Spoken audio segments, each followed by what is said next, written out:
कलयुग में ईश्वर से शिकायत मत रखिए, क्योंकि ईश्वर ने हम सबके पेट भरने की जिम्मेवारी ली है, पेटियां भरने की नहीं।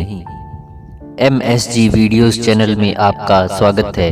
एक बड़ी छोटी सी कहानी है। पुराने जमाने के एक राजा के दरबार में पंडित जी पहुंचे पूजा पाठ कराने के लिए। पूजा पाठ समाप्त हुआ तो राजा ने 3 प्रश्न किए और कहा कि पंडित जी जवाब दीजिए। पहला प्रश्न था कि ईश्वर कैसे दिखता है, दूसरा प्रश्न था कि ईश्वर कहाँ तक दिखता है, और तीसरा प्रश्न था कि ईश्वर जो करता है वह क्या करता है। पंडित जी ने कहा, मैं थोड़ा सोच विचार करके जवाब दूंगा, आप मुझे थोड़ा समय दीजिए। राजा ने कहा, 1 महीने का आपको समय दिया। पंडित जी घर गए, सोचने लगे, विचार करने लगे, लेकिन वह प्रश्न का सटीक जवाब नहीं मिल रहा था। जैसे जैसे समय नजदीक आ रहा था, 1 महीने का समय समाप्त हो रहा था, उनकी टेंशन बढ़ती जा रही थी। उनका एक बेटा था, बड़ा विद्वान, होशियार, बुद्धिमान। तो उसने समझ लिया कि पिताजी चिंता में हैं। उसने पूछा, पापा क्या हुआ? तो बताया पंडित जी ने कि राजा ने 3 प्रश्न किए और उनका जवाब मांगा है। उसको लगता है कि जवाब तो मैं दे दूंगा। तो पूछा पंडित जी के बेटे ने कि बताइए क्या प्रश्न है। तो उन्होंने बताया कि ईश्वर जो है वह कैसे दिखाई देगा, कहाँ तक वह देखता है, और ईश्वर करता क्या है। तो पंडित जी के बेटे ने कहा, बस इतनी सी बात, आप मुझे लेकर चलिए, महीना समाप्त होने पर मैं राजा के 3 प्रश्नों का जवाब दे दूंगा। पंडित जी ने कहा, मुझे बताओ तो सही। तो पंडित के बेटे ने कहा, आपको नहीं पता, आप मुझको अपने साथ लेकर चलिएगा। 1 महीना समाप्त हुआ, दोनों दरबार में पहुंचे। राजा ने कहा, आइए पंडित जी जवाब दीजिए। पंडित जी ने कहा, मैं जवाब नहीं दूंगा, मैं अपने बेटे को साथ लेकर आया हूँ, वह बड़ा बुद्धिमान है, वह आपके सारे प्रश्नों के सही जवाब देगा। तो राजा ने कहा पंडित जी के बेटे से कि बताओ बेटा, क्या जवाब है पहले प्रश्न का, ईश्वर कैसे दिखता है। तो पंडित जी के बेटे ने कहा कि गजब करते हो महाराज, आप इतने बड़े महाराज हैं, आपके अतिथि आए हैं, उनका आपने कोई आदर नहीं, कोई सत्कार नहीं किया, पानी भी नहीं पिलाया, कुछ जलपान की व्यवस्था भी नहीं की, और सीधा प्रश्न पूछ लिया। राजा को शर्म सी आई। उन्होंने तुरंत दूध का गिलास मंगवाया।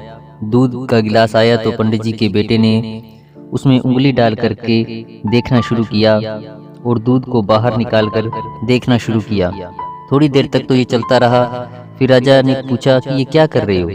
पंडित जी के बेटे ने कहा, साहब मैं मक्खन ढूंढ रहा हूँ। तो राजा ने कहा कि दूध में मक्खन ऐसे थोड़ा ना दिखाई देगा, दूध से पहले दही बनाया जाता है, दही को मथा जाता है, फिर मक्खन दिखता है, फिर मक्खन मिलता है।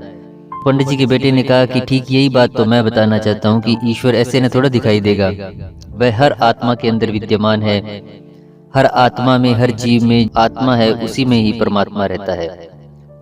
लेकिन पहले आपको नियमों का पालन करना होगा, ध्यान करना होगा, अभ्यास करना होगा, सिमरन करना होगा, उन्हें प्रसन्न करना होगा, फिर ही आपको वह दिखाई देंगे। राजा बड़ा ही खुश हुआ। उसने कहा, ठीक है, दूसरे प्रश्न का जवाब दो कि भगवान जो है, ईश्वर जो है, वह कहाँ तक देखता है।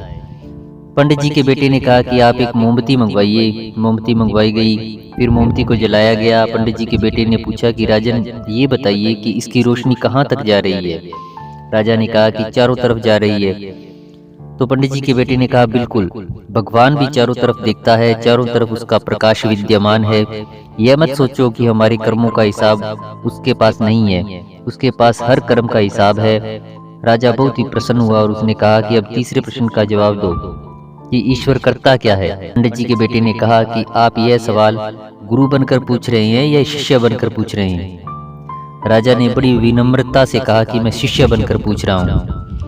पंडित जी के बेटे ने कहा, गजब करते हैं। उसने ताना मारा, जो शिष्य है वह तो सिंहासन पर बैठा है और गुरु नीचे खड़ा हुआ है। राजा को फिर से लज्जा महसूस हुई, शर्म आई, तुरंत नीचे उतर कर आया और पंडित जी के बेटे से कहा कि महात्मा जी ऊपर बैठिए। जाकर के पंडित जी का बेटा सिंहासन पर बैठ गया। फिर राजा ने प्रश्न किया, बताइए ईश्वर करता क्या है। तो पंडित जी के बेटे ने कहा कि अब बताने के लिए रह ही क्या गया है, अभी देखा नहीं आपने, पल में राजा को रंक बना देता है और मुझ जैसे रंक को राजा बना देता है। मैं आपके सिंहासन पर आकर बैठ गया हूँ, यह उसी का तो एक कमाल है, चमत्कार है। बहुत छोटी सी कहानी है जिसका सार ये समझाता है कि वो मालिक, सतगुरु परमात्मा हर जगह विद्यमान है, हर कर्म का हिसाब उसके पास है और उस पर भरोसा रखिए।